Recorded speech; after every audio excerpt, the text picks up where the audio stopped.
off when you see the old demolitions of these old buildings. It looks like one of those scenes of an old building being purposely dynamited and blown up. Anybody who's ever watched a building being demolished on purpose knows that if you're going to do this, you have to get at the under-infrastructure of a building and bring it down. The way the structure is collapsing, this was the result of something that was planned. It's not accidental that the first tower just happened to collapse and then the second tower just happened to collapse in exactly the same way.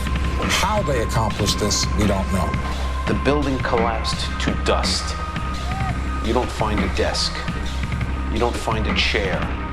You don't find a telephone, a computer. The biggest piece of a telephone I found was half of the keypad, and it was about this big.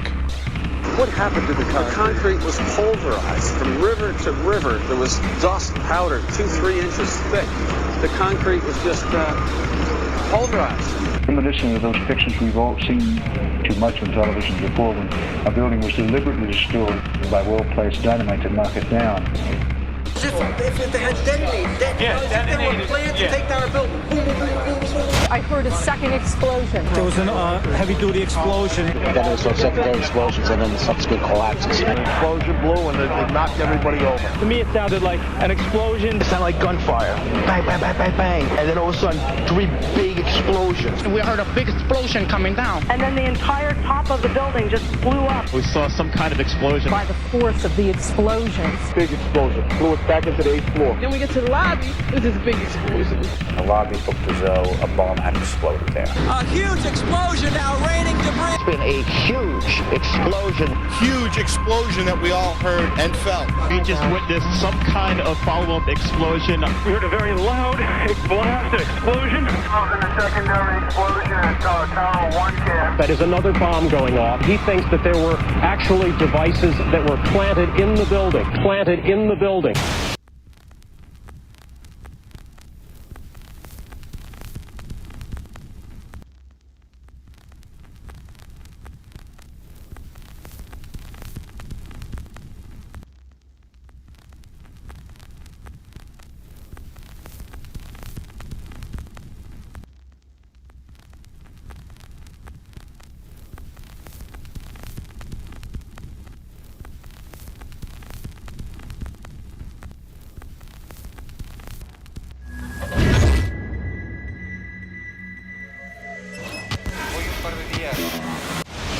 I don't think anybody could have predicted that they would try to use an airplane as a missile, a hijacked airplane as a missile. Nobody in our government, at least, and I don't think the prior government that could envision flying airplanes into buildings.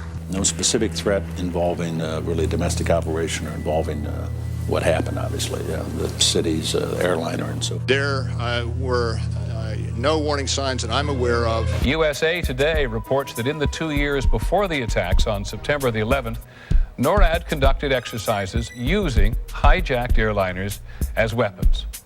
And one target was the World Trade Center.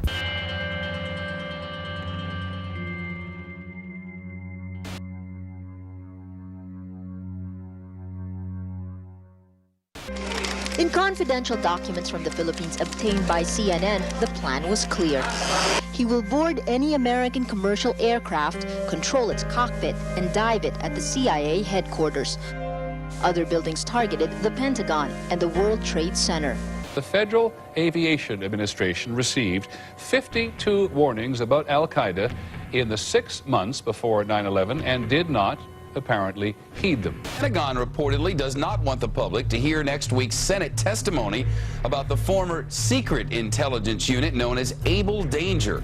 And it identified Mohammed Atta and 3 other 9/11 terrorists as members of an al-Qaeda cell in Brooklyn, New York, more than a year before the attacks. And we found 2 of the 3 cells which conducted the 9/11 attacks. Lieutenant Colonel Tony Schaefer, who was the first member of Able Danger to go public, has now been told in writing by the Defense Intelligence Agency that he can't speak to members of Congress or their staff without prior approval.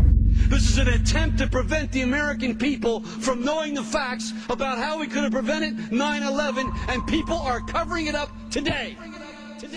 Security in counterterrorism was blinking red, in the words of George Tenet, that the warnings of an imminent attack were so severe that something dramatic should have been done. It was unparalleled. Instead, our president went on a month-long vacation.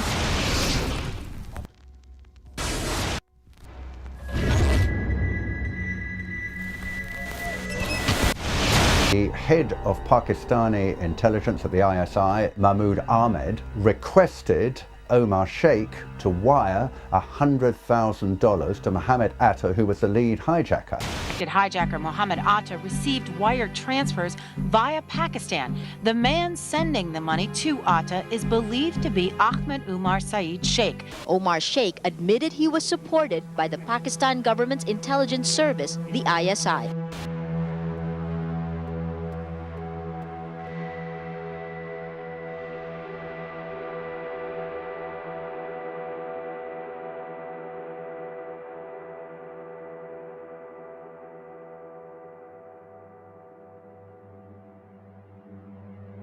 As hard as this is to believe that two of the alleged terrorists involved in what happened on Tuesday may have attended schools run by the U.S. military. Evidence was also apparently planted.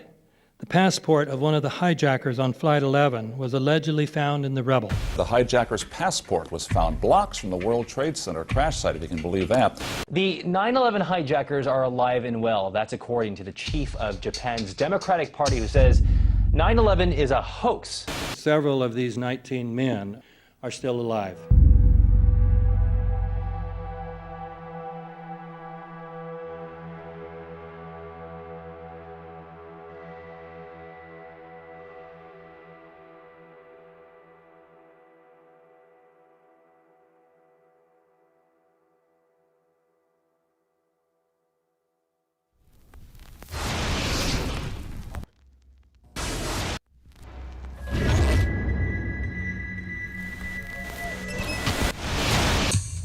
Of course we're after Saddam Hussein, bin Laden. He's In the early 1980s, bin Laden worked with operatives from U.S. intelligence, the Pakistani military, and Arab states. January 2001, the Bush administration orders the FBI and intelligence agencies to back off investigations involving the bin Laden family, including two of Osama bin Laden's relatives, who were living, guess where, in Falls Church, Virginia, right next to CIA headquarters. When he was already America's most wanted criminal, he reportedly spent 2 weeks in the American hospital in Dubai, was treated by an American doctor, and visited by the local CIA agent. We have not seen one piece of evidence that links Osama bin Laden directly to the planning stages of September 11th. This failure to provide proof was later said to be unnecessary because bin Laden, in a video allegedly found in Afghanistan, admitted responsibility for the attacks.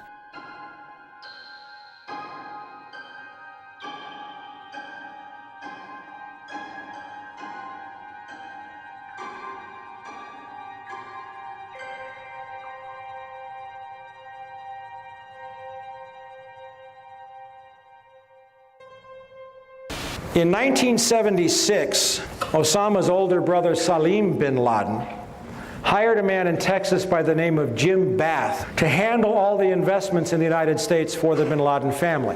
Jim Bath also happens to be a personal, almost lifelong friend and former Air National Guard pilot with George W. Bush. The connections between the Bushes and the bin Ladens become much more clear when George Herbert Walker Bush made trips to Saudi Arabia in 1998 and 2000 to meet with the bin Laden family on behalf of a company called the Carlyle Group.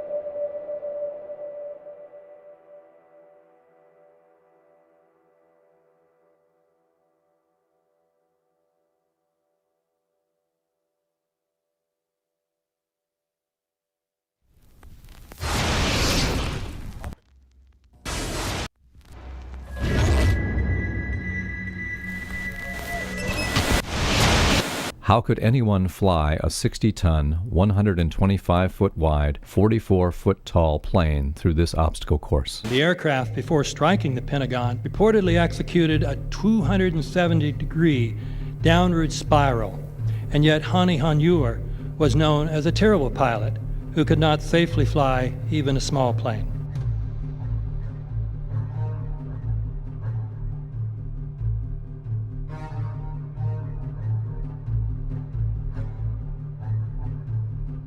No seats, no luggage, no bodies. nothing but bricks and limestone. The official explanation is that the intense heat from the jet fuel vaporized the entire plane. Flight 77 had 2 Rolls-Royce engines made of steel and titanium alloy and weigh 6 tons each. It is scientifically impossible, but 12 tons of steel and titanium was vaporized by jet fuel. We're also told that the bodies were able to be identified either by their fingerprints or by the DNA. So what kind of fire can vaporize aluminum and tempered steel and yet leave human bodies intact? From my close-up inspection, there's no evidence of a plane having crashed anywhere near the Pentagon. And as I said, the only pieces left that you can see are small enough that you could pick up in your hand. Shortly after the strike, government agents picked up debris and carried it off. The entire lawn was covered with dirt and gravel, so that any remaining forensic evidence was literally covered up. The videos from security cameras, which would show what really hit the Pentagon, were immediately confiscated by agents of the FBI, and the Department of Justice has to this day refused to release them. If these videos would prove that the Pentagon was really hit by a 757, most of us would assume the government would release them.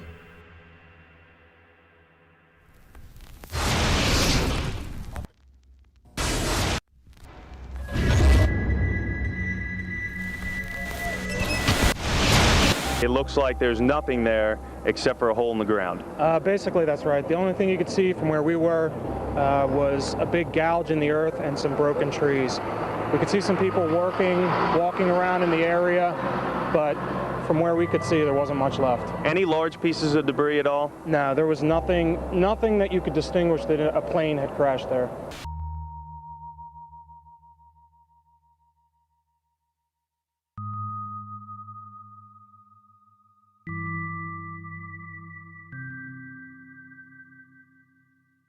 The FBI and the state police here have confirmed that they have cordoned off a second area about 6 to 8 miles away from the crater here. This is apparently another debris site.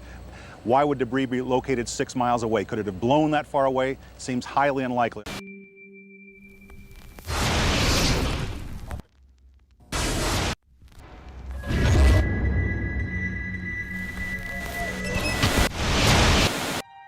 Pancake theory, according to which the fires, while not melting the steel, heated it up sufficiently to cause the floors weakened by the airplane strikes to break loose from the steel columns, and this started a chain reaction. So you would expect then from that theory, which is the official theory, to see a whole stack of floors piled up on top of each other and then a spindle of core columns standing too. The core of each of the twin towers consisted of 47 massive steel columns. If the floors had broken loose from them, these columns would have still been sticking up into the air 1,000 feet.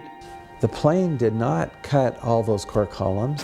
We designed the buildings to take the impact of the Boeing 707 hitting the building at any location. The building probably could sustain multiple impacts of jetliners.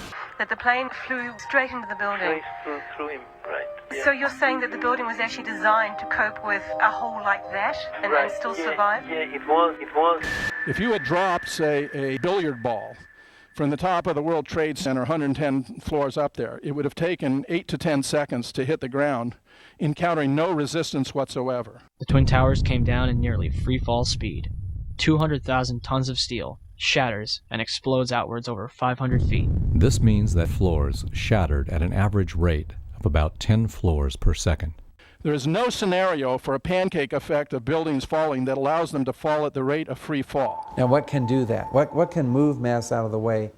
Explosives.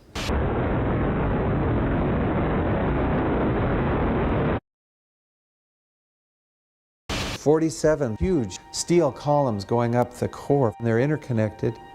How do you get them to fail simultaneously so the core disappears? It looks like those core columns were cut. The way we do this is by cutting the beam at an angle.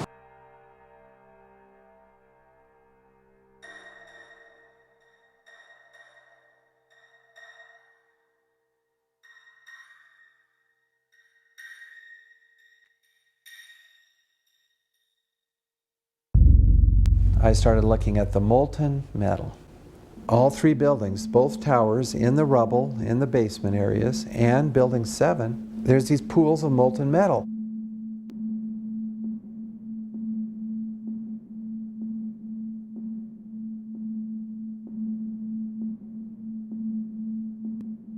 You get down below and you'd see molten steel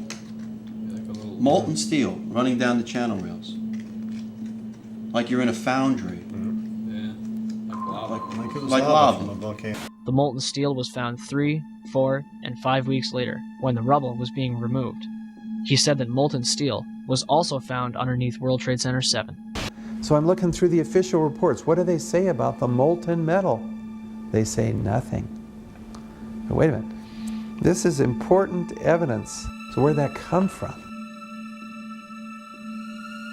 Thermite is so hot that it'll just cut through steel, through structural steel, for example, like a knife through butter. The products are molten iron and aluminum oxide, which goes off primarily as a dust. You know those enormous dust clouds? You can imagine when you assemble these chemicals on a large scale. So, Professor Niels Harrit, you examined the rubble that came from the World Trade Center. What did you find in it? Well, in there we find remains of what we characterize as a thermitic material. And this is a very energetic material which can be used either for melting iron or it can be designed as an explosive.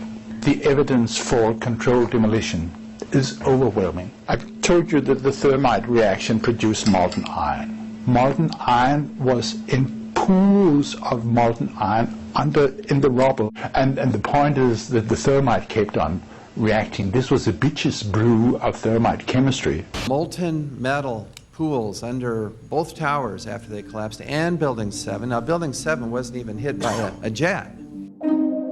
Part of the problem is that most people simply don't know much about Building 7 due to the extraordinary secrecy surrounding this collapse. And this was a 47-story skyscraper. This building fell at 5:25. It was not hit by a plane. This building had fires on only 2 or 3 floors. And it was brought down by what we know was a controlled demolition. Demolitions, they look just like that. You know, a kink in the middle, and then that building just comes straight down, almost at free fall speed.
Our office was on the B1 level. As I was talking to a supervisor at 8:46, and all of a sudden we hear, boom!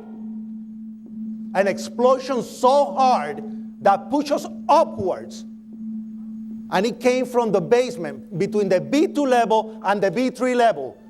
And when I went to verbalize, we hear, boom! The impact of the plane on the top.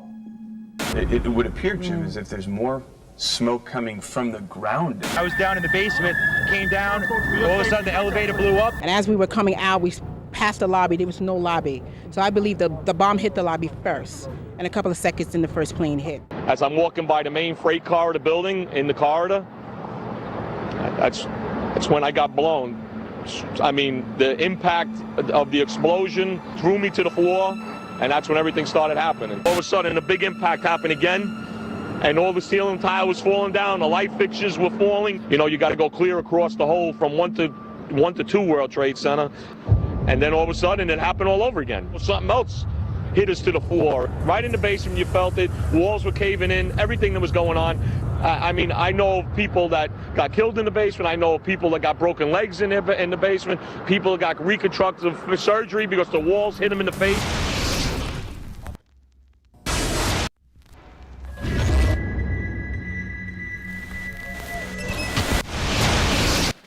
According to standard operating procedure, if an FAA flight controller notices anything that suggests a possible hijacking, the controller is to contact a superior. If the problem cannot be fixed within about a minute, the superior is to ask NORAD, the North American Aerospace Command, to send up or scramble jet fighters to find out what is going on. NORAD then issues a scramble order to the nearest Air Force base with fighters on alert. But although interceptions usually occur within 10 or so minutes, in this case, 80 or so minutes had elapsed before fighters were even airborne. It's a mind-bending anomaly. Not a single U.S. Air Force interceptor turns a wheel until it's too late. There are no jets at all. What if they were so confused and had been so deliberately confused that they couldn't respond? The reason that they didn't know where to go was because a number of conflicting and overlapping war game exercises were taking place. It involved the insertion of false radar blips onto radar screens in the Northeast Air Defense Sector. Center Team U, we have a problem here. We have a hijacked aircraft headed towards New York. We need someone to scramble some F-16s or something up there to help us out. Is this real world or exercise? Is this real world or exercise? There was another exercise, Vigilant Warrior, which was in fact, according to a NORAD source, a live fly hijack drill being conducted at the same time. With only 8 available fighter aircraft, and they have to be dispatched in pairs, they were dealing with as many as 22 possible hijacks on the day of 9/11, and they couldn't separate the war game exercises from the actual hijacks.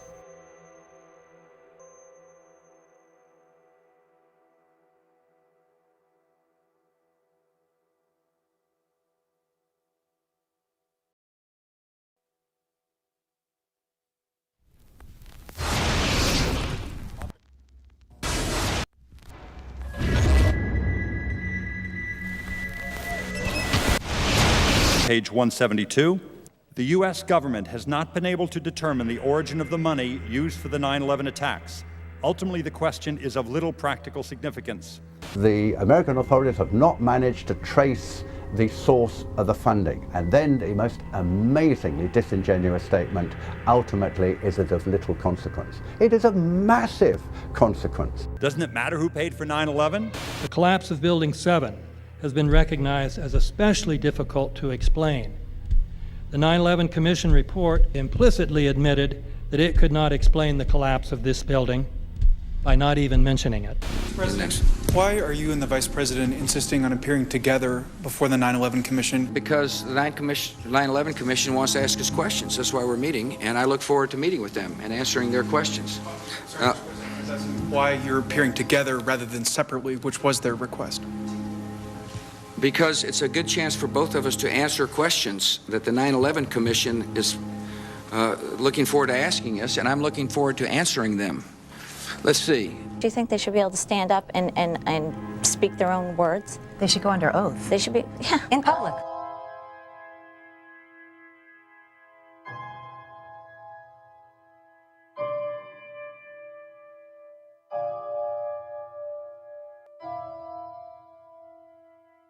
Don't you think that the families deserve to have a transcript or to be able to see what you said? Adam, you asked me that question yesterday. I got the same answer, yeah. The final report was a unanimous report. That means that if there was a single commissioner who had any objection about anything, that fact would be dropped from the report.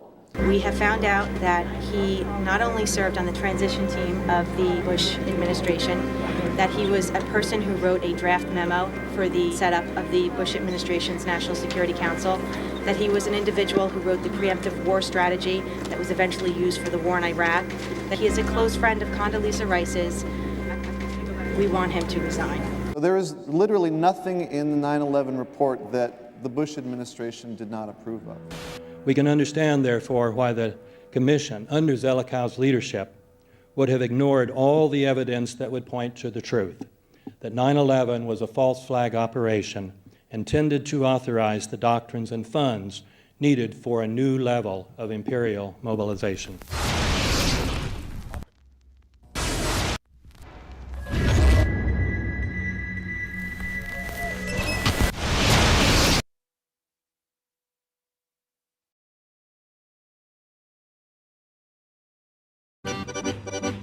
armed with knives, armed with chemical, biological, nuclear weapons. Fanatics, terrorists, September 11th. September 11th, killers, September 11th, terrorists. Terrorists of Al-Qaeda, terrorists, nuclear weapons, terrorists. 9/11, terror, terrorist, evil. September 11th, September 11th. The terrorists, war and danger. September 11th, terrorism, global terrorism, terrorism, terrorists. Terrorists, terrorists, terrorists, terrorists, the terror. Terrorists, terrorist, terrorism. September 11th, global terrorism, terrorist, terrorism. September 11th, world terrorism, terrorism. September 11th, global terrorism. September the 11th, terror. Weapons of mass destruction. September the 11th, terrorists. The evil terrorists, no. Terrorism. The words are hypnotically repeated. Terrorism, terrorist, terrorist threat, and of course, believed to be linked to Al-Qaeda. But it's the so-called war on terrorism that's in our faces practically 24/7 as the inescapable focus of our existence. One day, our grandchildren will look back on this time and ask, how was the war on terror won? The entire U.S. ruling class, ruling elite, comes to see terrorism as the preferred means, indeed the only means, to provide social cohesion, to provide an enemy image for the society to keep it together. According to neocon theory from Carl Schmitt, you have to have an enemy image in order to have a society. It's a very dangerous thing because now it means that the entire social order, the political parties, intellectual life, politics in general, all based on a monstrous myth. Monstrous myth.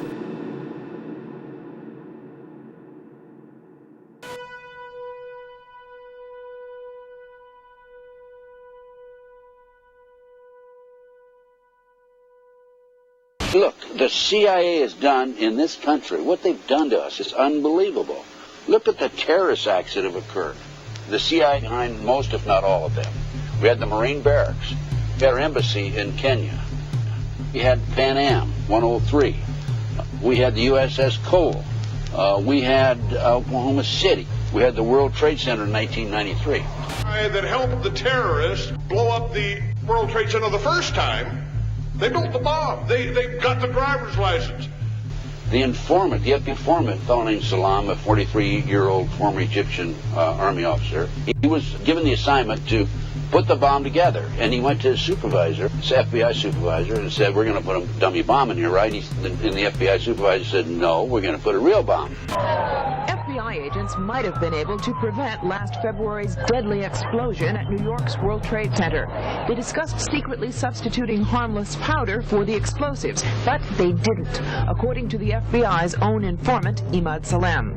Unbeknownst to the FBI at the time, Salem recorded many of his conversations with his handlers. Unfortunately for them, there were only 6 people killed, not enough to pass the legislation. So what happened is 2 years later, April 19, 1995, down comes Oklahoma City Murrah building, 168 people killed. 1 year later, the anti-terrorism legislation that takes away many of our constitutional rights and civil liberties is passed.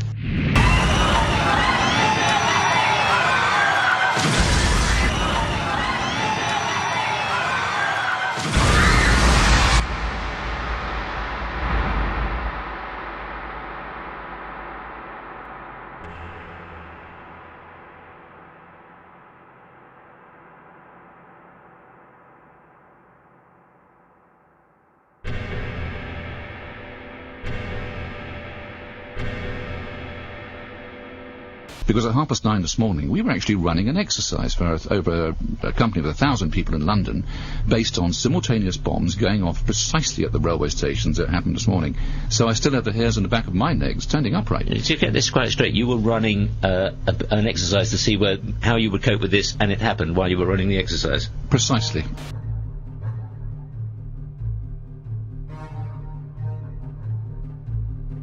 Supposed to believe is some kind of coincidence, there was also an anti-terrorist drill going on 7/7.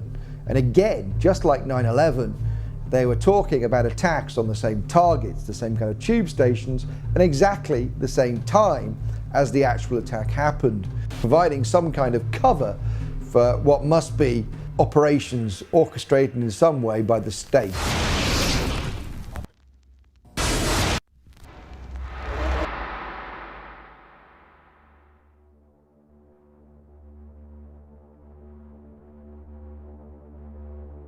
I am absolutely appalled at how much people in this country do not think.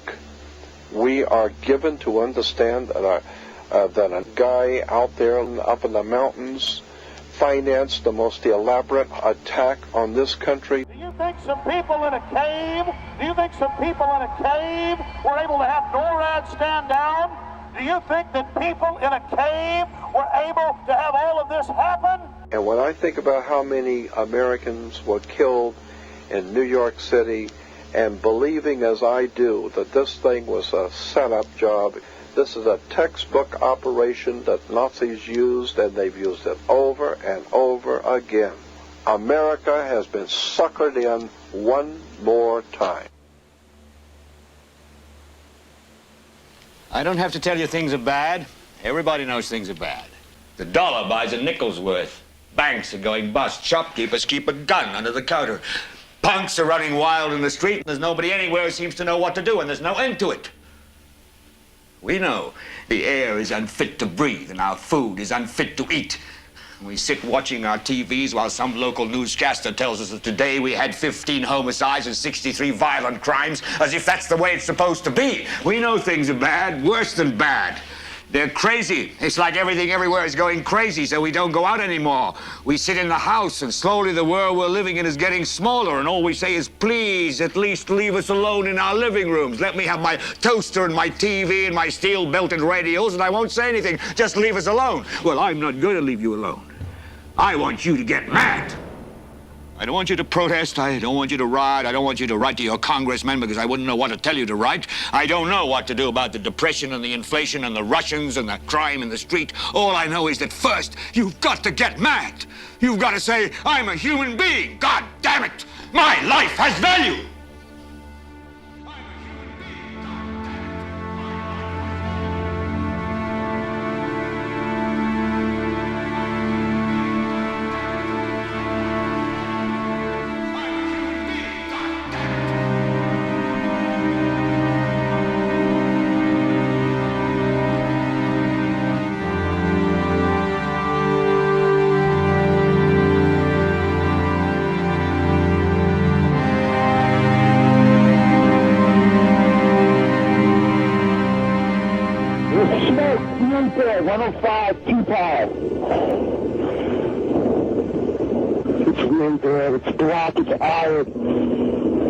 My wife thinks I'm all right. I called her and said I was leaving the building. I was fine, and bang.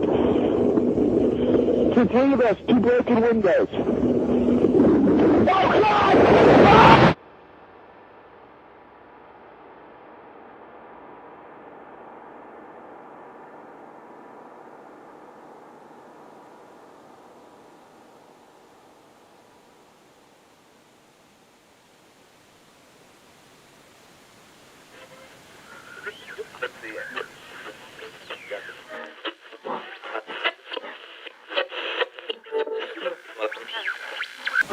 When hostilities commenced in Europe in 1939, it was realized that the American people had no intention of entering the war. But they believed that this country could be enticed into the war in very much the same way that it was enticed into the last one. They planned, first, to prepare the United States for foreign war under the guise of American defense. Second, to involve us in the war step by step without our realization. Third, to create a series of incidents which would force us into the actual conflict. These plans were, of course, to be covered and assisted by the full power of their propaganda. Our theaters soon became filled with plays portraying the glory of war. Newsreels lost all semblance of objectivity, and they have used the war to justify the restriction of congressional power and the assumption of dictatorial procedures on the part of the President and his appointees. A fear campaign was inaugurated. We cannot allow the natural passions and prejudices of other peoples to lead our country to destruction.